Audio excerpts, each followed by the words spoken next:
everyone, your teacher Aayshi Sharma welcomes you all on the channel Chanakya Guru classes. आज जो हमारी class है वो क्लास 12 से रिलेटेड नेशनल इनकम की सीरीज स्टार्ट ऑलरेडी हम कर चुके हैं। उसकी नेक्स्ट इम्पॉर्टेंट क्लास है, हमने important tip of national income के बारे में इससे पहले कर चुके हैं। सबसे पहले वो वीडियो देखनी बहुत ज़रूरी है क्योंकि उसमें हमने कन्वर्जन की बात की है जो बहुत ज़रूरी है। आप पहले वो वीडियो देख लीजिएगा, आइकन बटन पर लिंक होगा और डिस्क्रिप्शन में भी। और सर्कुलर फ़्लो आ चुका है टॉपिक, आप वो भी देख सकते हैं क्योंकि नेशनल इनकम हमारा बहुत इंपॉर्टेंट टॉपिक है।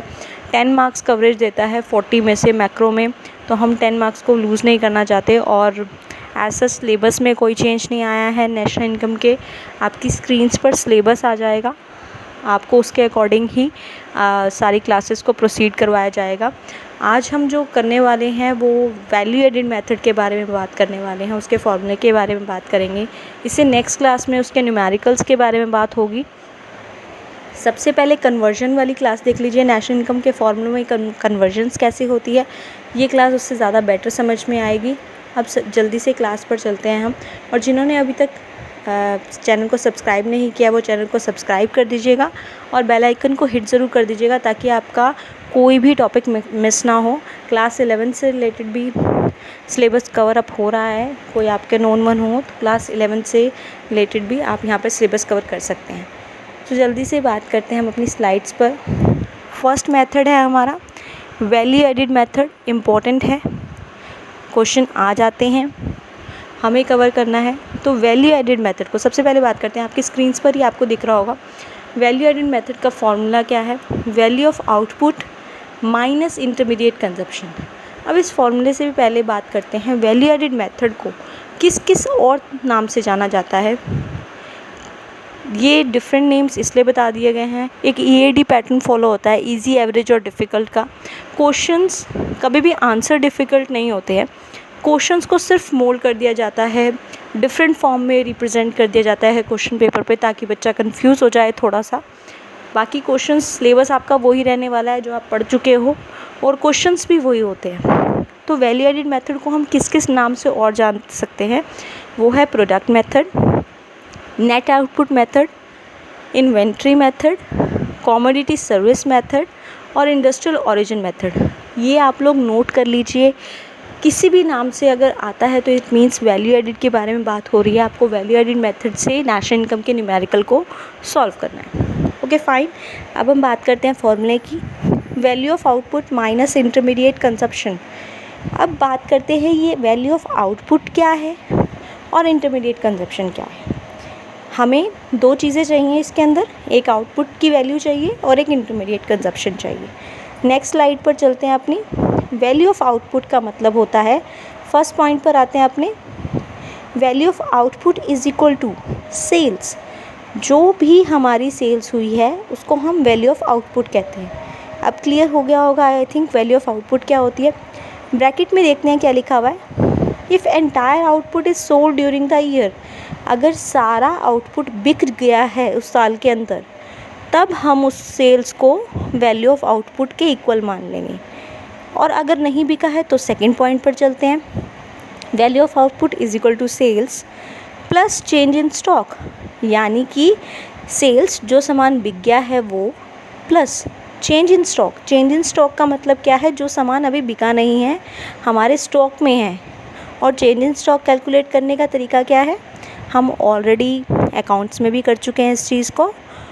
थर्ड पॉइंट पर चलते हैं, closing stock minus opening stock. ठीक है, वो सामान जो बिका नहीं है, वो स्टॉक जो बच गया है, closing stock minus opening stock से हमारा चेंज इन स्टॉक आ जाएगा प्लस सेल्स, उससे हमारी वैल्यू ऑफ आउटपुट कैलकुलेट हो जाएगी। अब सेल्स कैसे कैलकुलेट करते हैं उसके बारे में बात कर लेते हैं। नेक्स्ट स्लाइड पर चलते हैं। Sales is equal to quantity into price.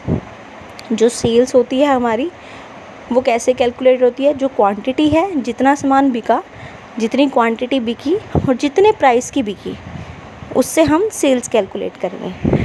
Clear है। मान लेते हैं फॉर एग्ज़ाम्पल आपने 10 पेन बेचे और 5 रुपये का एक पेन था, तो आपकी सेल्स कितनी हुई, 10 × 5 इज इक्वल टू 50 सेल्स हो गई। क्लियर है। नेक्स्ट पॉइंट पर चलते हैं, if domestic sales is given then export must be added. अगर आपको गिवन है क्वेश्चन पेपर पे कि डोमेस्टिक सेल्स है या हमारी इन द बाउंड्री सेल्स है या इंडियन टेरिटरी की सेल्स है, तो हम क्या करेंगे, एक्सपोर्ट्स उसमें ऐड अप करेंगे। अब एक्सपोर्ट्स क्या होते हैं? एक्सपोर्ट वो सामान है आपका जो बिका है बाहर के देशों में। हमारे इंडिया का वो सामान जो बाहर के देशों में बिका है उसको क्या कहेंगे हम? एक्सपोर्ट्स। और अगर हमें खाली डोमेस्टिक सेल्स गिवन है तो हम एक्सपोर्ट्स ऐड करते हैं। और अगर हमें क्वेश्चन में कुछ भी मेंशन नहीं है, सिर्फ सेल्स लिखा हुआ है और डोमेस्टिक सेल्स नहीं लिखा, इन द बाउंड्री सेल्स नहीं लिखा, टेरिटरी सेल्स नहीं लिखा है, तो हम मान के चलते हैं, एज्यूम कर लेते हैं कि उस सेल्स के अंदर जो खाली सेल्स गिवन है उसमें एक्सपोर्ट्स ऑलरेडी इंक्लूडेड हैं, वो ओवरऑल सेल्स ही गिवन है। थर्ड पॉइंट में आते हैं, देखो, if overall sales is given then we automatically assumes exports are included. हम ऑटोमेटिकली एज्यूम कर लेते हैं कि एक्सपोर्ट्स इंक्लूडेड हैं। सो नेक्स्ट स्लाइड पर चलते हैं अपनी। अब हमने वैल्यू ऑफ आउटपुट कैसे कैलकुलेट होता है ये तो बात कर ली है, sales plus change in stock, clear है।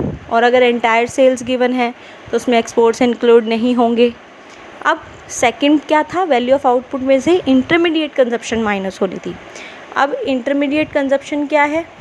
इंटरमीडिएट का मतलब क्या होता है? बीच का, जो प्रोसेस के बीच में जो कंजप्शन हुई है, जो खर्चे हुए हैं, उसको हम क्या कह देते हैं? Intermediate consumption. फर्स्ट पॉइंट पे चलते हैं। It includes value of raw material use in process of production, यानी कि जो पैसा लगा है रॉ मटेरियल के। फॉर एग्जांपल आपने पेन बनाए, आउट सेल्स पेन की करी आपने, ठीक है, उन पेन को बनाने के लिए प्लास्टिक यूज़ हुई, इंक यूज़ हुई, निब का यूज़ हुआ, मेटल का यूज़ हुआ, तो ये सारे क्या है? रॉ मटेरियल है आपका। तो जो भी वैल्यू होगी उस रॉ मटेरियल की, उसको हम इंटरमीडिएट कंजप्शन कहते हैं। इसको और किस नाम से जाना जाता है? Value of non factor input. Factor input क्या होते हैं? Land, labour, capital. और नॉन फैक्टर इनपुट किसको कहते हैं? रॉ मटेरियल के खर्चे को, ठीक है। नेक्स्ट पॉइंट, दोबारा से वो बात हो रही है जैसे एक्सपोर्ट्स के बारे में हुई थी, ऐसे अब इम्पोर्ट्स के बारे में होगी। Imports are not separately included. Imports जो होते हैं वो सेपरेटली इंक्लूडेड नहीं होंगे। अगर आपको नॉर्मल परचेजेस गिवन है या इंटरमीडिएट कंजप्शन गिवन है तो उसमें आप इम्पोर्ट्स इंक्लूड नहीं करोगे। इम्पोर्ट्स क्या होंगे? वो सामान जो बाहर के देशों से हमारे देश में आया है, जो परचेज़ किया गया है, क्लियर है।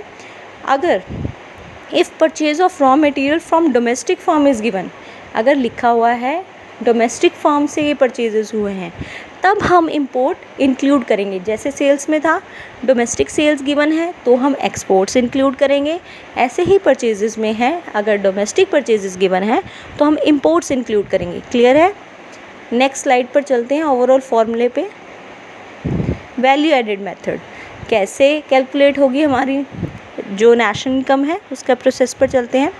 सबसे पहले हम कैलकुलेट करते हैं GVA एट MP। ये GVA क्या है?